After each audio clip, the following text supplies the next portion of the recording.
The Velnari ship unleashed its fury upon the small human vessel. Beams of pure energy, each one thick as a building, shot across space toward the Defiance. The light was so bright that the bridge windows automatically darkened to protect the crew's eyes. "Brace for impact," shouted Captain Juan. The crew grabbed onto whatever they could find. So-Min wrapped her arms around her console. Jimin pressed himself against his station. Everyone waited for death to find them. The energy beam struck the Defiance with the force of a star-going supernova. The ship shook and rattled like a toy in a child's hands. Lights flickered on and off. Sparks flew from damaged systems. But when the shaking stopped and the lights came back on, they were all still alive. "Impossible," whispered Daeho, staring at his engineering readouts. "Those beams should have turned us into space dust." "Shield status," demanded Juan. "Holding at 73%, reported Jimin, his voice full of amazement. "The quantum shielding is working better than we ever hoped." Through the main screen, they could see the Velnari ship floating in space. It looked exactly the same as before, except now there was confusion in the alien voices speaking to each other. They could hear Zephon shouting orders in his own language. "They're surprised we survived," said So-Min. "They've never had anyone live through that attack before." Kang Soo-jin looked up from her science station. She was a quiet woman who usually kept to herself, but now her eyes were bright with excitement. "Captain, I've been analyzing their weapon signatures. These aren't divine powers at all. They're using advanced physics, but nothing we don't understand." "What do you mean?" asked Juan. "Their energy beams work on particle acceleration principles. Very sophisticated ones, but still just science. They're not gods, Captain. They're just aliens with really good technology." The Velnari ship fired again. This time the crew was ready. The beams hit their shields and spread out like water hitting a rock.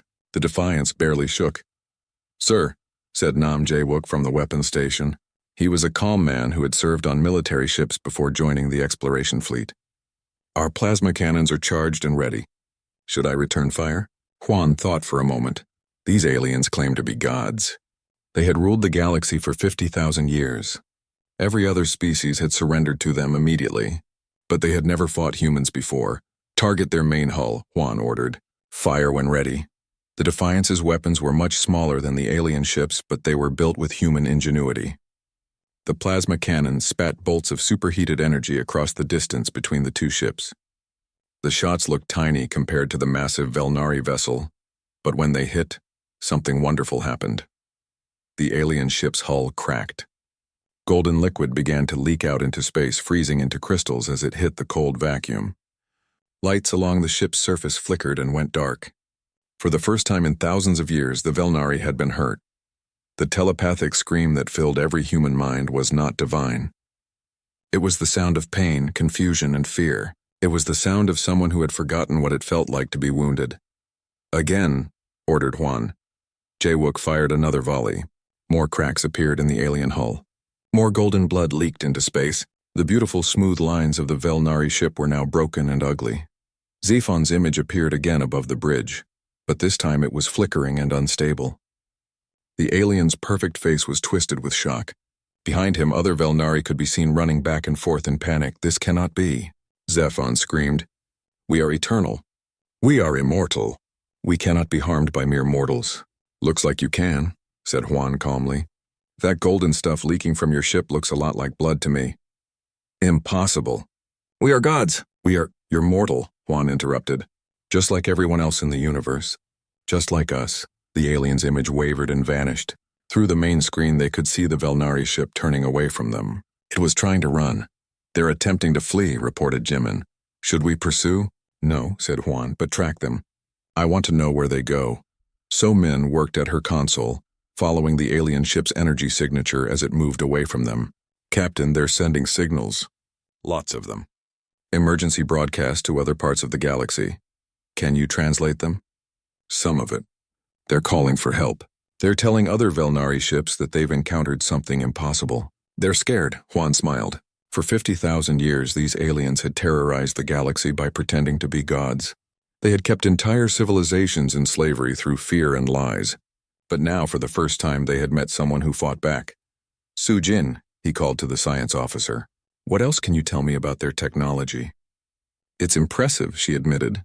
"Probably thousands of years ahead of ours in some ways. But it's also old, very old. I think they stopped innovating a long time ago. They got comfortable ruling through fear and forgot how to actually fight. Deho, how are our systems? All green, Captain. The quantum shielding held perfectly. We've got full power and all weapons ready. This ship was built to explore unknown space, and it turns out that includes fighting fake gods. The crew was beginning to relax. The immediate danger was over. They had faced beings who claimed to be divine and proved them wrong, but Juan knew this was only the beginning. So Min, send a message to Earth, tell them what happened here. Tell them we've made contact with aliens who have been ruling the galaxy through lies, and tell them we're going to need backup. What kind of backup? She asked. The biggest fleet Earth can send, because when word gets out that the Velnari can be hurt, things are going to change very quickly around here. As if to prove his point, So Min's console began beeping with incoming signals. Captain, I'm picking up transmissions from all over the galaxy. They're not coming from the Velnari. Who then? Other species. The ones who were shown in that hologram bowing to the aliens. They're talking to each other. Answer. They're not bowing anymore. Through the static and interference, they could hear voices speaking in dozens of alien languages. Most of it was impossible to understand, but the tone was clear. These were not the voices of slaves accepting their fate. These were the voices of people who had just learned that their oppressors were not gods after all. The reptile creatures on Korath Prime have stopped working, reported Somin as she translated more signals. The insect beings in the Centauri system have stopped sending tribute ships. Captain, I think we just started a revolution. Juan looked at the stars on the main screen. Somewhere out there on thousands of worlds, alien civilizations were learning that they didn't have to bow down anymore. They were learning that even gods could bleed. Good, he said quietly. It's about time. The Defiance continued on its course, following the wounded Velnari ship at a safe distance. Behind them, the galaxy was waking up from a 50,000-year nightmare. And ahead of them, the real fight was just beginning. Admiral Yun Tae-young received Captain Juan's message, while her battle fleet was patrolling the outer edge of human space. She read the report 3 times before she could believe what it said. First contact with aliens was one thing, but aliens who claimed to be gods and ruled most of the galaxy was something else entirely.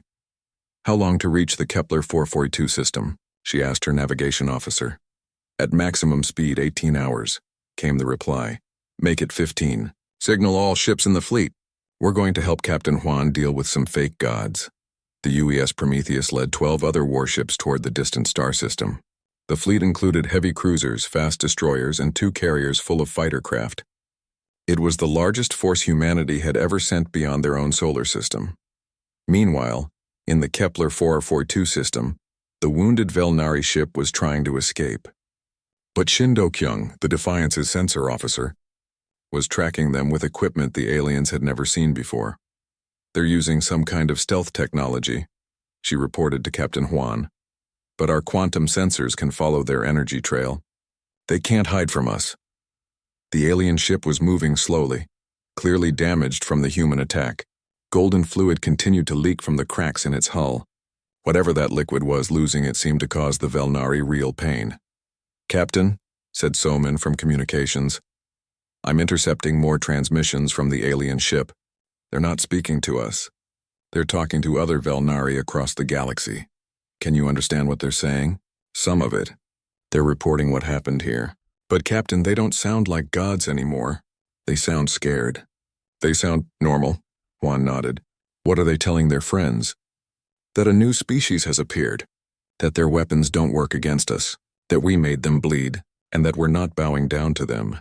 The effects of that message were already spreading across the galaxy.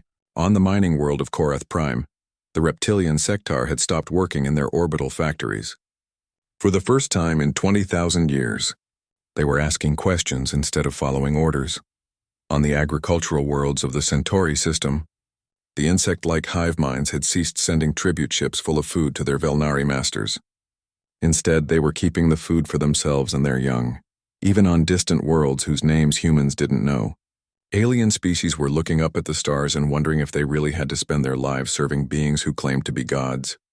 Oh Ye-jin, another communications specialist aboard the Defiance, was working to decode more Velnari transmissions. What she found was shocking. Captain, she said, her voice excited. The aliens aren't talking like gods anymore. Listen to this. She played a recording of Velnari voices speaking in their own language. The computer's translation system was getting better at understanding them. "Emergency protocols are failing," said one voice. "The subject species are refusing commands across 17 sectors." "How can they refuse?" asked another voice. "They've obeyed for millennia. They believe we are divine. Not anymore. The new species, the humans, they fought us. They hurt us. And now everyone knows we can be hurt." Juan smiled as he listened. The mighty Velnari Empire was starting to crack, and it was all because one human ship had refused to bow down. Days passed as the two ships moved through space. The damaged Velnari vessel was heading toward a region of space filled with more crystal structures like the ones around the Kepler 442 star. But before they could reach safety, they encountered something unexpected. A fleet of ships was waiting for them. But these ships weren't Velnari. They belonged to the Sectar, the reptilian species that had been shown bowing in Zephon's hologram. Captain Hong Sung-ho, commanding the UES Incheon, had been exploring a nearby system when he encountered the rebel Sectar fleet. The reptilian beings had tried to communicate with him using the same translation technology the Velnari used. "Human ship," said the Sectar commander. "We greet you as liberators. We have heard what your species did to the false gods. We wish to join you in destroying their lies." Hong agreed to meet with them. The Sectar were impressive beings, tall and strong with scales that shimmered like jewels. But more importantly, they were angry. "For 20,000 years we served them," explained Commander Thekron. "We built their monuments.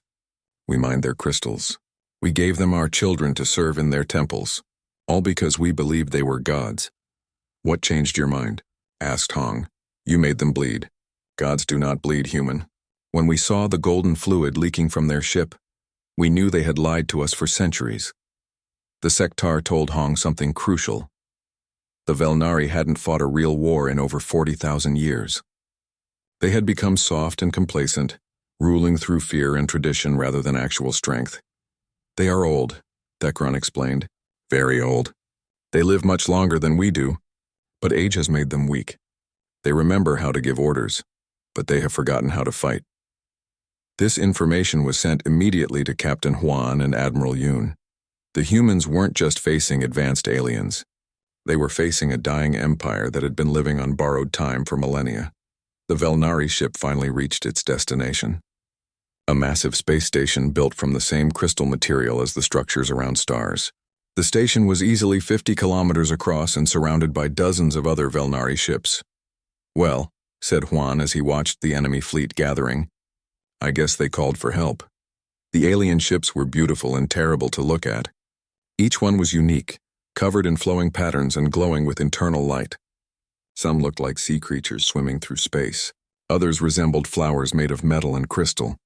They were works of art, but they were also weapons of war. 67 ships, counted Jimin, all of them bigger than us. "But how many of them know how to fight?" asked Juan.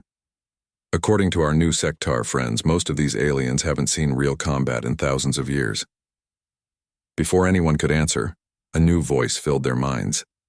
This one was different from Zephon's voice. It was older, deeper, and carried the weight of eons.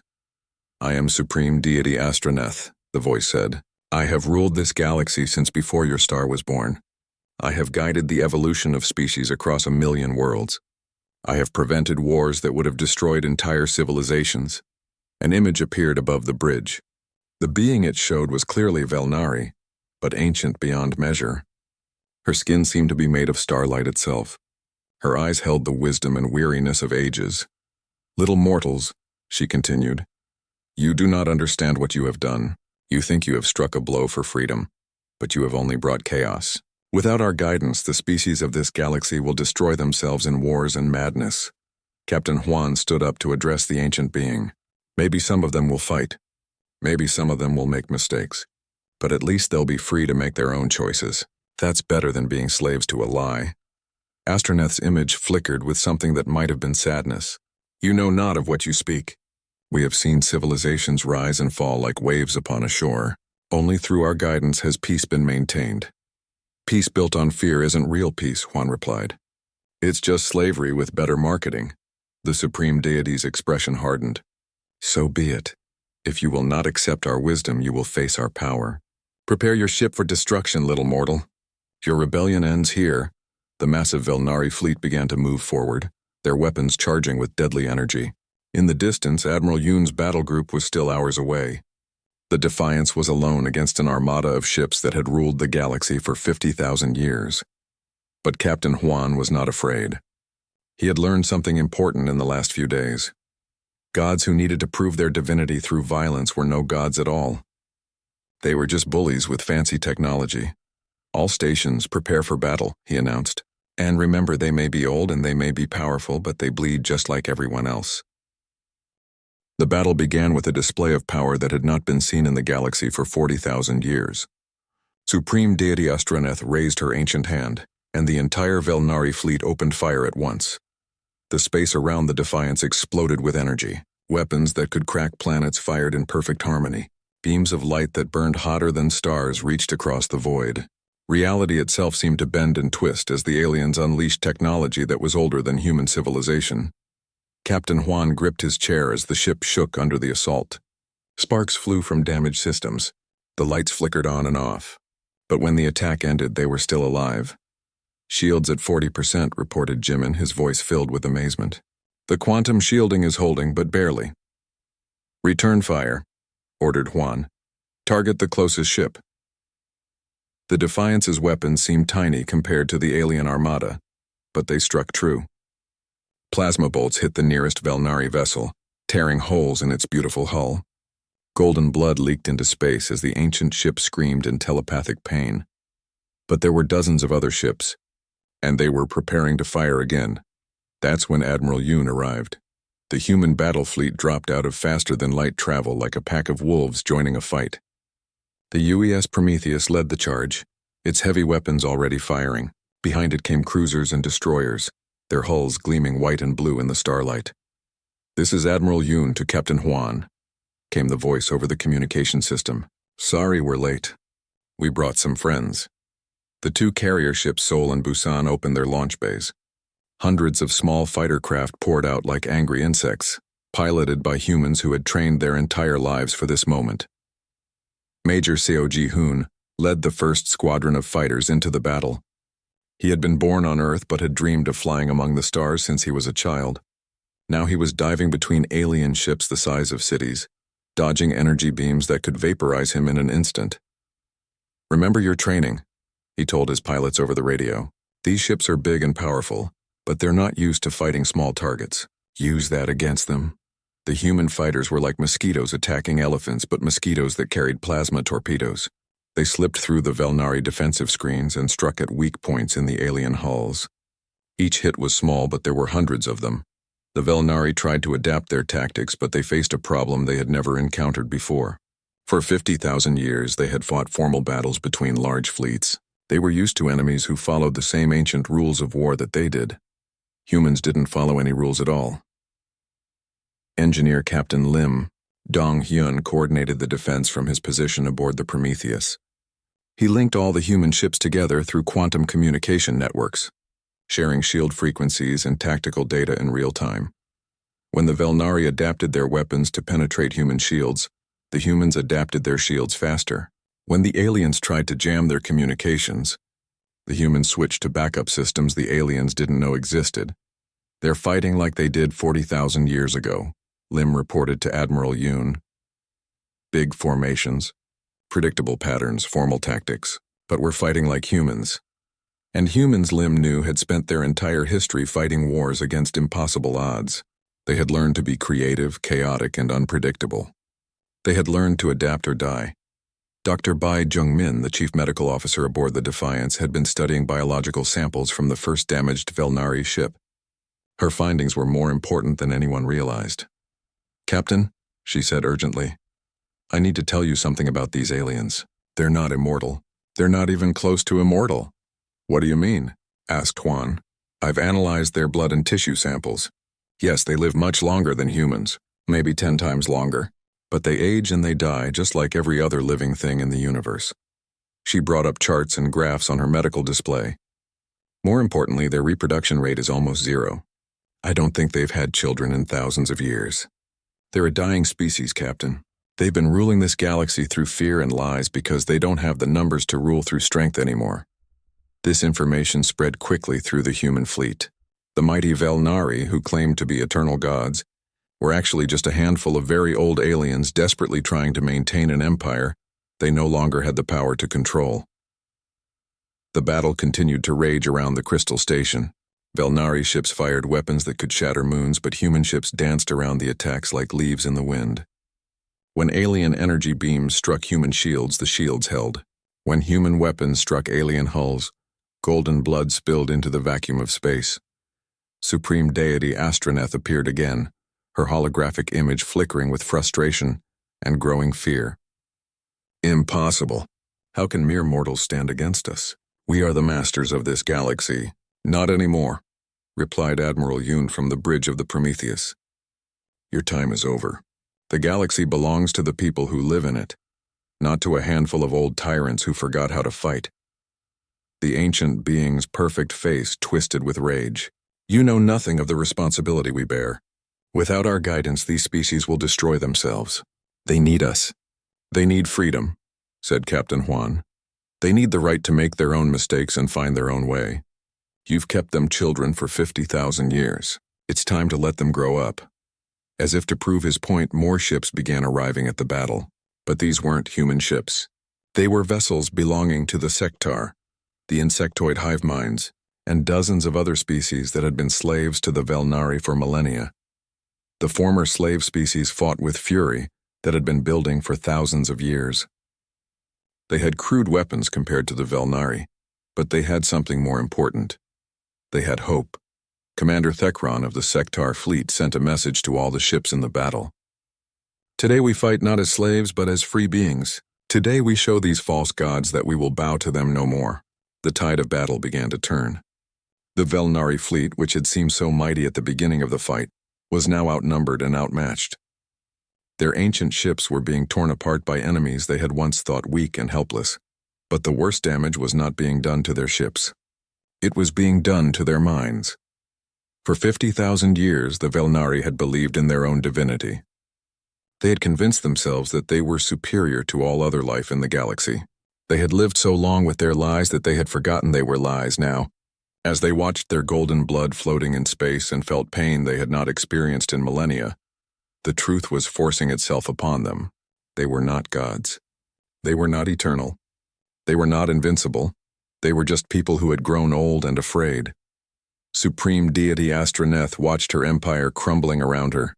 Ships that had ruled star systems were being destroyed by species she had considered inferior.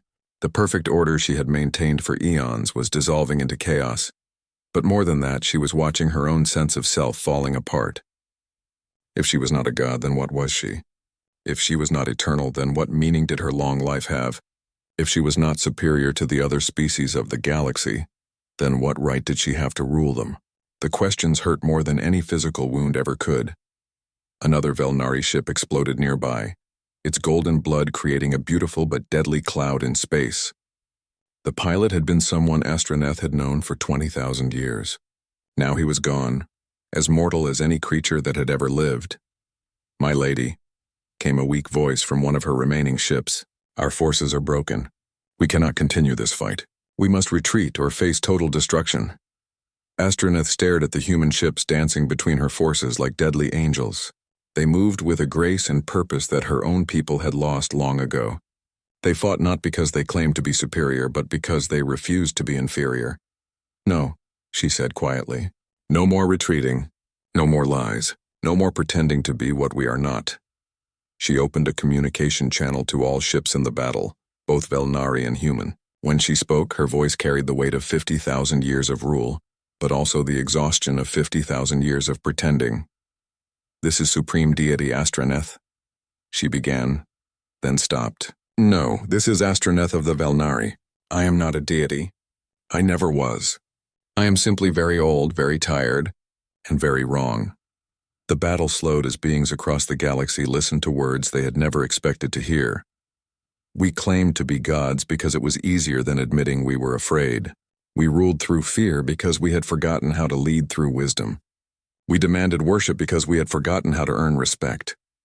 Her image flickered as she struggled to continue. "I have lived for 90,000 of your years. I have seen civilizations rise and fall. I have watched stars be born and die, but today, for the first time in millennia, I have learned something new. What have you learned? Asked Captain Juan. I have learned that mortality is not a weakness. It is what gives life meaning. It is what makes each moment precious. It is what makes growth possible. She paused, looking directly at him. You humans are mortal, and you are more alive than we have been in thousands of years. The battle ended not with a great explosion or a final desperate charge, but with silence. Supreme Deity Astroneth's image appeared one last time above the human ships. But now she looked different. The starlight in her skin had dimmed. The wisdom in her ancient eyes had been replaced by something Captain Juan recognized immediately. Defeat. Stop, she said, and her voice was barely a whisper in their minds. Please stop. The word please had never been spoken by a Velnari to another species in 50,000 years. It was a word that gods did not use. It was a word that showed weakness, that admitted need, that acknowledged that the speaker was not in control. It was a word that proved they were mortal.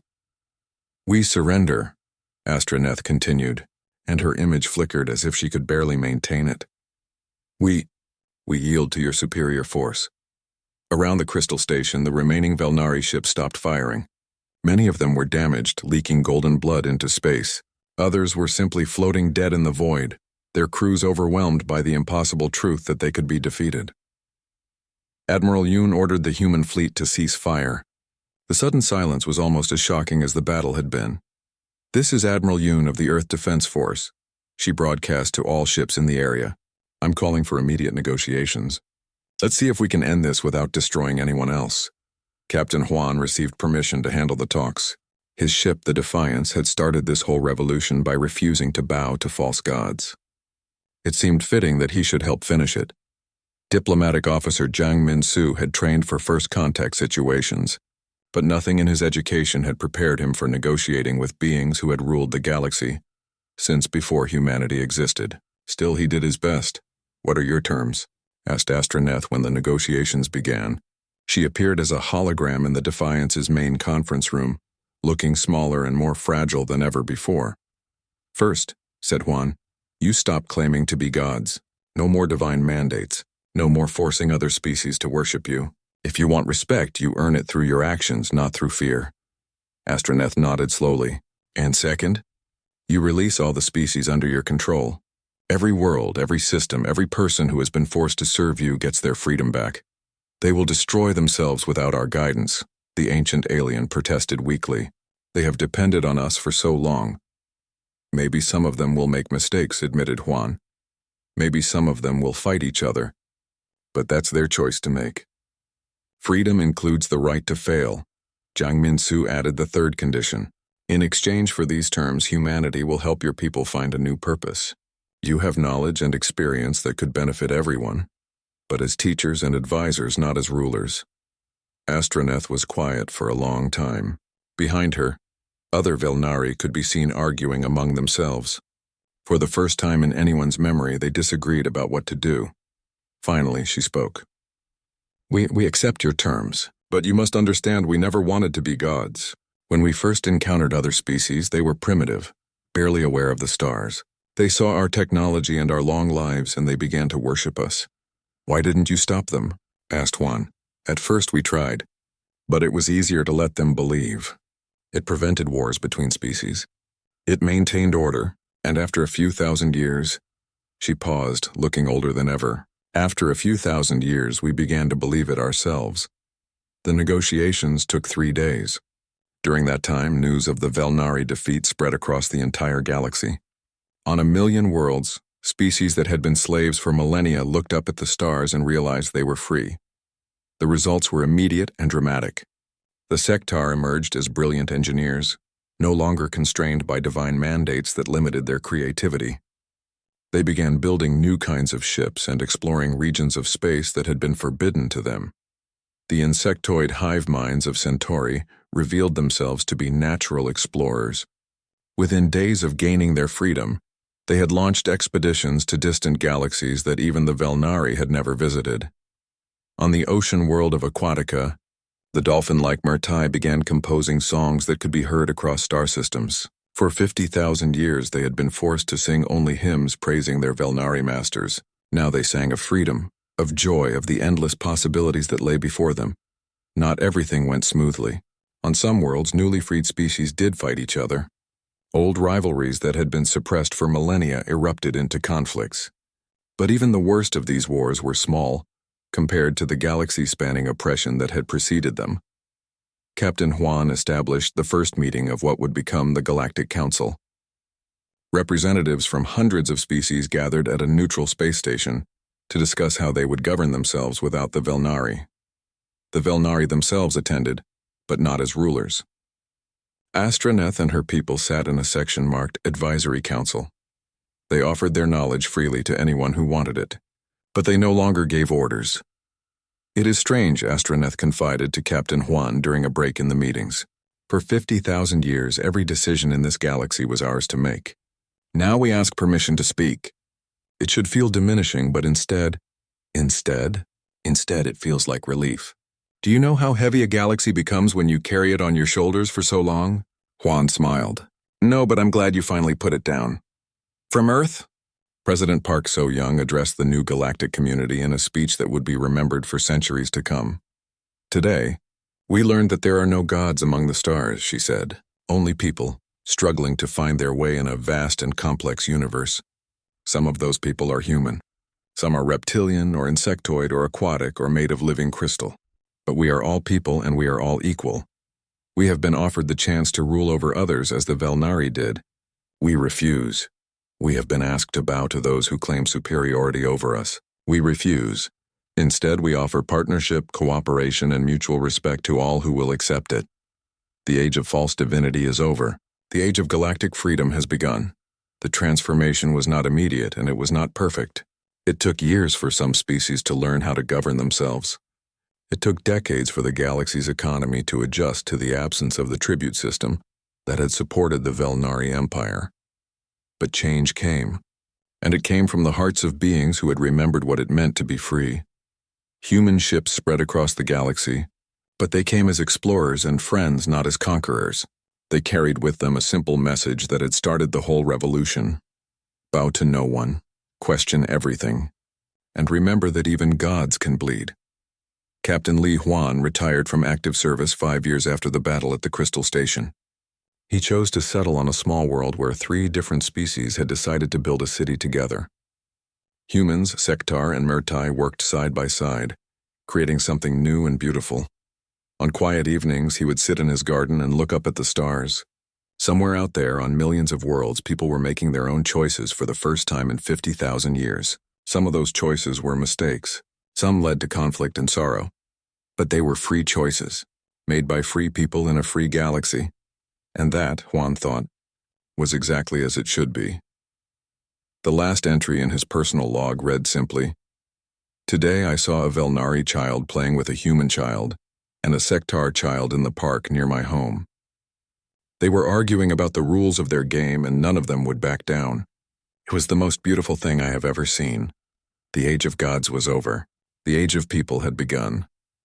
Captain Li Hyun sat in his command chair on the bridge of the space station Aurora. The screens around him showed the usual data streams from across the solar system. Nothing seemed wrong. The morning shift had just started and coffee was still warm in his cup. "Captain, we're getting strange readings from the Earth monitoring system," said Lieutenant Park Nari from her station. She was the best quantum physicist on the station, and Li Hyun trusted her completely. "What kind of strange?" Li Hyun asked, walking over to look at her screen. Park Nari frowned at the numbers. "The gravitational sensors are showing nothing, like Earth just stopped pulling on everything around it." Li Hyun felt his stomach drop. "Run the scan again." The seconds felt like hours. Park Nari's fingers moved quickly over her controls. Other crew members started to notice something was wrong. The usual chatter on the bridge became quiet. "Captain," Park Nari said, her voice barely a whisper, "Earth is gone." Li Hyun stared at the main screen. Where Earth should have been, there was only empty black space. No explosion, no debris. No trail showing where it might have gone. Just nothing. "That's impossible," said Commander Kim Tae-ho, who had just arrived on the bridge. He was the station's second in command and had served in space for over 20 years. Planets don't just disappear, but the sensors didn't lie. Every instrument on the station confirmed the same impossible truth. Earth had vanished completely from its orbit around the sun. "Get me a connection to Mars base immediately," Lee Hyun ordered. His hands were shaking slightly as he gripped the back of Park Nari's chair. The communication officer worked frantically at his station. After a few minutes that felt like forever, a face appeared on the main screen. It was Admiral Kim Tae-ho's brother, Colonel Kim Min-soo, commander of the largest human colony on Mars. "Lee Hyun, thank God you're alive," Kim Min-soo said. His face was pale and stressed. "Please tell me you can see Earth from there." "Negative," Lee Hyun replied. "We're seeing the same thing you are." "Complete disappearance." Kim Min-soo closed his eyes for a moment. "We've lost contact with everyone on Earth. All communication just stopped exactly 17 minutes ago. No warning, no distress signals, just silence." Park Nari was still working at her station, running scan after scan. "Captain, I'm detecting some kind of energy pattern where Earth used to be. It's not like anything in our databases." Lee Hyun looked at the readings she was showing him. Strange waves of energy were pulsing in the empty space, creating patterns that seemed almost alive. The energy didn't match any known radiation or physics that humans understood. "Sir, incoming messages from Europa Station, Titan Base, and the asteroid mining colonies," the communication officer reported. "They're all reporting the same thing. Earth is gone and they're asking for orders." Lee Hyun realized that Aurora Station had suddenly become one of the most important places in human space. As the largest research station between Earth and Mars, they were now a central point for all the scattered human colonies. "Kim Min-soo, we need to set up an emergency council," Lee Hyun said to the screen. "Every colony commander, every station chief. We need to figure out what happened and what we're going to do about it." Over the next few hours, Lee Hyun found himself in virtual meetings with humans from across the solar system. There were mining stations in the asteroid belt, research bases on Jupiter's moons, and even a small colony on one of Saturn's moons. All of them had the same story. Earth had simply vanished. Dr. Park Nari worked without stopping, trying to understand the energy readings from Earth's former location. She had other scientists from different stations helping her, sharing data and theories. "The energy pattern is definitely artificial," she reported to Lee Hyun during one of their brief breaks. "Something or someone did this on purpose. But the technology required would be beyond anything humans could ever build." "Are you saying aliens did this?" Lee Hyun asked. "I'm saying that whatever did this can manipulate space and time in ways we can't even imagine," Park Nari replied. "They didn't destroy Earth, they removed it from reality." The idea was terrifying. If something could make an entire planet disappear, what could it do to the rest of humanity? Were they safe on their stations and colonies, or would they be next? Admiral Kim Tae-ho had taken charge of organizing the emergency response. He was a natural leader, and the other colony commanders respected him. Under his guidance, they started making plans for survival without Earth. "We have enough food production on Mars and the agricultural stations to feed everyone," he reported during the evening briefing. "But we'll need to be careful with resources. Without Earth's manufacturing, we'll have to learn to make everything ourselves." The psychological impact was huge. Earth wasn't just humanity's home planet, it was where most people's families lived, where their cultures came from, where their histories were written. Suddenly, billions of people were just gone, and no one knew if they were dead or somewhere else entirely. Some people on the station started to panic. Others became very quiet and withdrawn.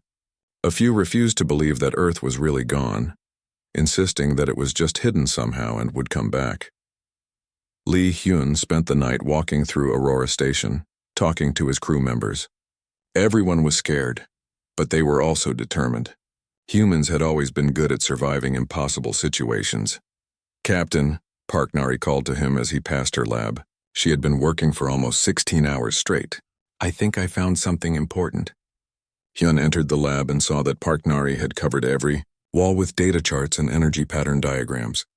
"The energy signature isn't random," she explained, pointing to one of the charts. "It's pulsing in a pattern almost like a heartbeat. And it's getting stronger." "What does that mean?" Lee Hyun asked. "I think whatever took Earth is still connected to this space somehow," Park Nari said, "and I think it's watching us." As if responding to her words, all the lights on Aurora Station flickered. For just a moment, the artificial gravity felt lighter. Then everything returned to normal, but everyone on the station felt it. Lee Hyun looked out the observation window toward where Earth should have been. The space there looked darker than the rest of the star field, as if light itself was being absorbed by something invisible. "Keep monitoring those energy patterns," he told Park Nari, "and let me know immediately if anything changes." That night, Lee Hyun couldn't sleep. He kept thinking about the billions of people who had lived on Earth just hours ago. Were they still alive somewhere? Had they been transported to another place, or had they simply ceased to exist? He also thought about the future. Humanity was now scattered across dozens of small colonies and stations. They would have to work together like never before just to survive. But they were tough and they were smart. If anyone could figure out what had happened to Earth and maybe even get it back, it would be humans. As he finally drifted off to sleep, Lee Hyun didn't know that this was just the beginning of humanity's greatest adventure. The disappearance of Earth would lead them to discover that they were not alone in the universe, and that their home planet had been taken for reasons they couldn't yet understand. The energy patterns that Park Nari was monitoring continued to pulse through the night, growing slowly stronger, as if something vast and incomprehensible was beginning to take notice of the small humans who remained behind.